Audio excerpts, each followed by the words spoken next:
Hello বন্ধুরা, ঘুরতে ঘুরতে আজকে চলে আসছি এমন একটা জায়গায় যেখানটাতে দাঁড়িয়ে রাস্তার এই পাশে, বাম পাশে এবং ডান পাশে দুই দিকটায় পানি।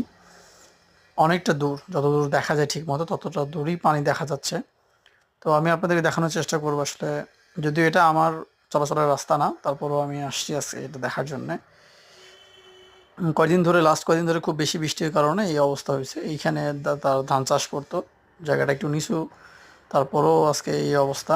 আর মোটামুটি যদি আরও 1.5-2 ঘন্টা বৃষ্টি হয় টানা, তাহলে হয়তো রাস্তার উপরে পানি চলে আসবে।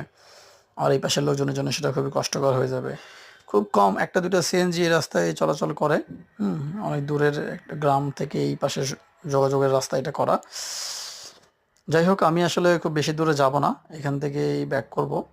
কারণ এইখানটাতে যদি আকাশের যে অবস্থা, যদি বৃষ্টি চলে আসে, তো এই মুহূর্তে আমাকে একদম ভিজে যেতে হবে। যার কারণে আমি ব্যাক করলাম। আর এই দিক থেকে দেখানোর চেষ্টা করি, এই পাশের যে গ্রামগুলো দেখা যাচ্ছে, এদের পানি ঘরের ধারের কাছে চলে আসছে। আর কিছু সময় হলে, অথবা যেটা বললাম, 1.5-2 ঘন্টা বৃষ্টি হলে ঘরে ঢুকে পড়বে। আর তখন হবে তাদের জন্য সবচেয়ে বড় কষ্টের একটা জিনিস। যাদের কোনো সময় ঘরে পানি ঢুকে নেই, তারা এই সিচুয়েশনটা কোনো সময় বুঝবেন না। খুবই কষ্টকর। নিজেদের ঘরের কোনো কিছু নিজে থাকে না, আর তখন সব চলে হয়ে যায় অন্যরকম, একটা অগোছালো সংসার হয়ে যায় আর কি। যাই হোক, সবাই সাবধানে থাকবেন, বাচ্চাদেরকে সাবধানে রাখবেন। আর আশেপাশে সবাইকে সতর্ক হয়ে থাকতে বলবেন সাপ পোকা থেকে এবং পানি থেকে। ধন্যবাদ সবাইকে।